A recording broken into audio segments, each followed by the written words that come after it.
एक गांव में धर्मा नाम का एक किसान रहा करता था। उसके साथ उसकी पत्नी और उसका बेटा राम भी रहा करता था। धर्मा एक मेहनती किसान था, लेकिन धर्मा की फसल कभी भी अच्छी नहीं हुआ करती थी। उसको कभी भी अपनी मेहनत का फल नहीं मिला करता था। माँ, मुझे बहुत जोर की भूख लगी है। क्या मैं पिताजी को भी खाने के लिए बुला लाऊं? हाँ बेटा, जरूर। मुझे कितनी देर हो गई तुम्हारे पिताजी को बुलाते हुए। फिर राम अपने पिता को बुलाने के लिए चला जाता है। पिताजी, आप जल्दी खाना खाने चलो, मुझे बहुत जोर की भूख लगी है। फिर राम और उसके पिता खाना खाने के लिए चल देते हैं। भगवान की दया से अब की बार यदि हमारी फसल अच्छी हो जाए तो अच्छा रहेगा, नहीं तो बड़ी दिक्कत आ जाएगी। पिछली बार बारिश नहीं होने के कारण फसल अच्छी नहीं हुई थी भाग्यवान। यदि अब की बार भी कुछ ऐसा हुआ तो दिक्कत तो बड़ी हो जाएगी। मैं तो भगवान से ये दुआ करता हूँ कि अब की बार बारिश हो जाए और फसल अच्छी बने। इस बार धर्मा ने अपनी पत्नी के गहने बेचकर खाद और बीज खरीदे थे। धर्मा बहुत ही मेहनत से उन बीजों को अपने खेत में बो रहा था। कुछ महीनों के बाद उस खेत में अच्छी फसल उग जाती है, लेकिन फसल की पकाई तक बारिश नहीं होती और फसल सूख जाती है। यह सब देखकर धर्मा बहुत ही उदास हो जाता है और अपने घर चला जाता है। आप हिम्मत मत हारो, आप फिर से फसल बो दो। क्या पता अब की बार बारिश हो जाए और अपनी फसल अच्छी हो जाए। पिछली बार मैंने तुम्हारे गहने बेचकर फसल के लिए बीज और खाद खरीदे थे, अब कहाँ से लाऊं पैसे? पत्नी कहती है, आप हमारे गांव के सेठ धनीराम के पास से कुछ पैसे उधार ले आइए। हमारे पास और कोई चारा भी तो नहीं। मेरा उसके पास जाने का बिल्कुल भी मन नहीं है। वो बहुत ही घटिया आदमी है। वो हमारे पास से बहुत ज़्यादा ब्याज ले लेगा। एक दो गांव वालों ने उससे पैसे उधार लिए थे, लेकिन कितनी बार लौटाने पर भी उसके पैसे पूरे ही नहीं होते। इसके अलावा हमारे पास कोई और उपाय भी तो नहीं। थोड़ी ही देर में रात हो जाती है, लेकिन धर्मा की आंखों को नींद छूकर भी नहीं जा रही थी। उसे बहुत चिंता हो रही थी कि मैं पैसों का इंतजाम कहाँ से करूं। वह सोचता है, सेठ धनीराम से पैसे तो तुरंत ही मिल जाएंगे, लेकिन सेठ धनीराम के जाल में कई लोग फंस चुके हैं। सेठ धनीराम का पैसे लेने के बाद कभी भी ब्याज नहीं उतरता। कई लोगों को तो अपनी जमीन भी देनी पड़ी है। यह सब सोचते सोचते सुबह हो जाती है। धर्मा ना चाहते हुए भी सेठ धनीराम के पास पैसे लेने के लिए चला जाता है।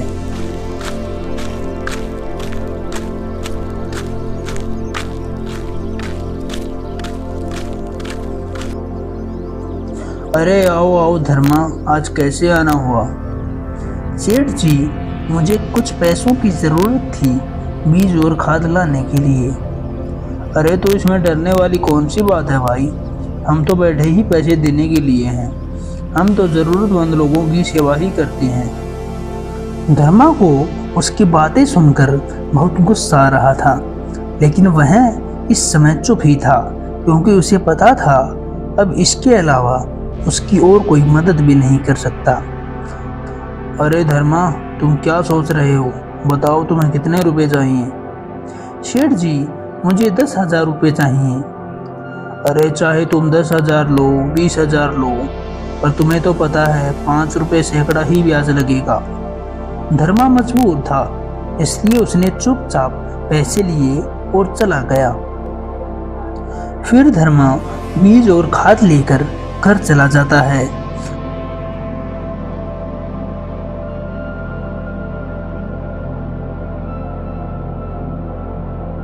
अगले दिन धर्मा अपने खेत में बीज बो देता है और थोड़ी बारिश भी हो जाती है। थोड़े दिन बाद धर्मा के खेत में अच्छी फसल हो जाती है। फिर एक दिन अचानक से बारिश शुरू हो जाती है।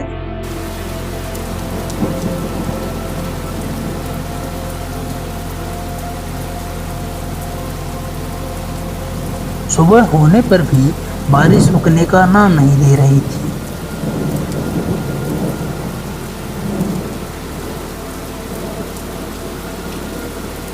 अरे सावित्री, ये बारिश तो रुकने का नाम ही नहीं ले रही है। क्या पता हमारी फसल का क्या होगा। आप बिल्कुल भी चिंता ना करें, आपकी फसल को कुछ नहीं होगा। सावित्री ये सब बोलकर धर्मा को दिलासा दे रही थी। उसे भी पता था कि अब तक तो फसल खराब हो चुकी होगी। फिर ऐसे ही 5 दिन तक बारिश होती रही। जब 5 दिन बाद बारिश रुकती है तो धर्मा अपनी फसल को देखने के लिए खेत में जाता है।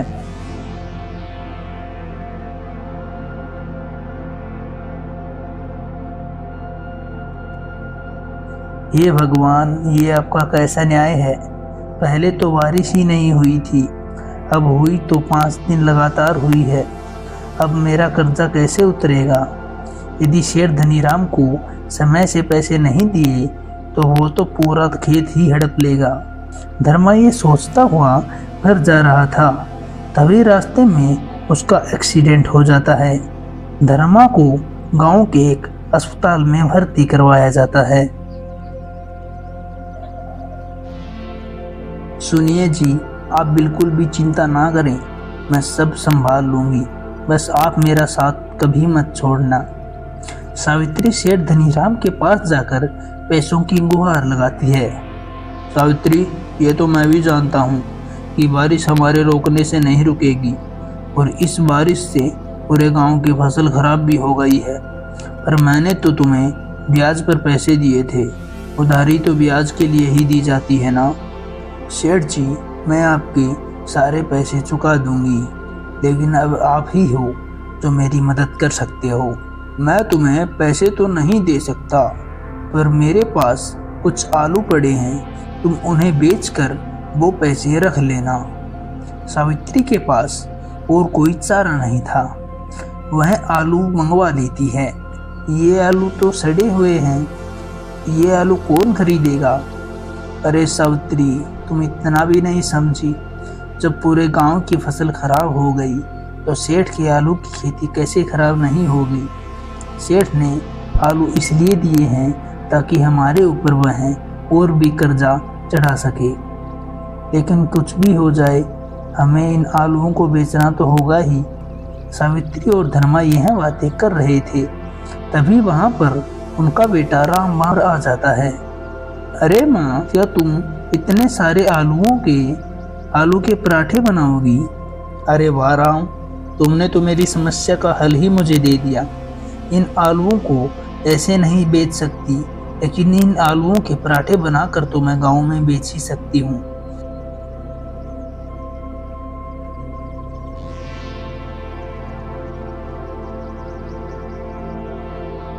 फिर अगले दिन से सावित्री आलू के पराठे बनाकर गांव में बेचने लगती है।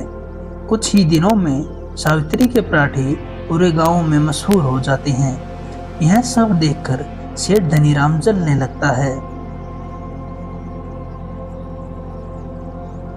अरे, ये तो ऐसे मेरा सारा कर्जा ही उतार देगी।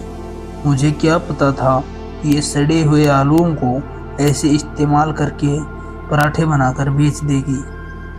उधर इतनी तरक्की करते हुए सावित्री के मन में भी लालच आ जाता है। वह सड़े हुए आलूओं के पराठे बनाकर बेचने लगती है। सावित्री, यह तुम क्या कर रही हो। इतने सड़े हुए आलूओं के पराठे बनाकर बेचोगी तो पूरे गांव को पता चल जाएगा। अब मुझे मेरे परिवार के सामने और कुछ दिखाई नहीं देता। यदि हमें सेठ धनीराम का कर्जा उतारना है तो ऐसा कुछ करना ही पड़ेगा। मैंने इसमें गरम मसाले ज़्यादा डाले हैं तो लोगों को गरम मसाले की ही खुशबू आएगी, पता नहीं चलेगा। ऐसे ही कई दिनों तक चलता रहता है। सेठ धनीराम का कर्जा सावित्री उतार देती है। अभी तुम्हें मुझे 15,000 रुपये और देने होंगे। इस बात के पैसे सेठ जी, मैंने तो आपका सारा कर्जा उतार दिया है। अब मुझे 15,000 रुपये किस बात के देने होंगे। अगर तुमने मुझे हर महीने 15,000 रुपये नहीं दिए तो मैं पूरे गांव वालों को बता दूंगा कि तुम सड़े हुए आलूओं के पराठे बनाकर खिलाती हो। सेठ जी, यदि आपने यह बात बताने की कोशिश भी करी तो मैं पूरे गांव वालों को बता दूंगी कि वह सड़े हुए आलू आपने ही मुझे दिए थे। सावित्री की यह बातें सुनकर सेठ चुप हो जाता है। ऐसे ही कुछ दिनों बाद धर्मा ठीक हो जाता है और वह अपने खेत में आलू की खेती भी करने लगता है और उन्होंने अपने खेत में एक कुआं भी करवा लिया था।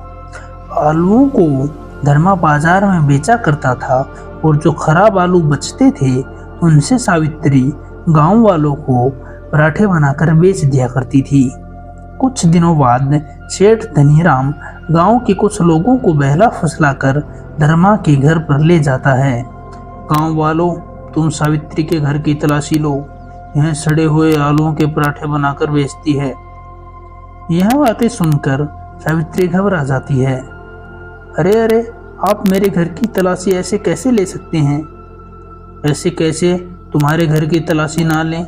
तुम इतने दिनों से कितनी तरक्की कर रही हो, हम भी तो देखें तुम किस तरह के आलू इस्तेमाल करती हो।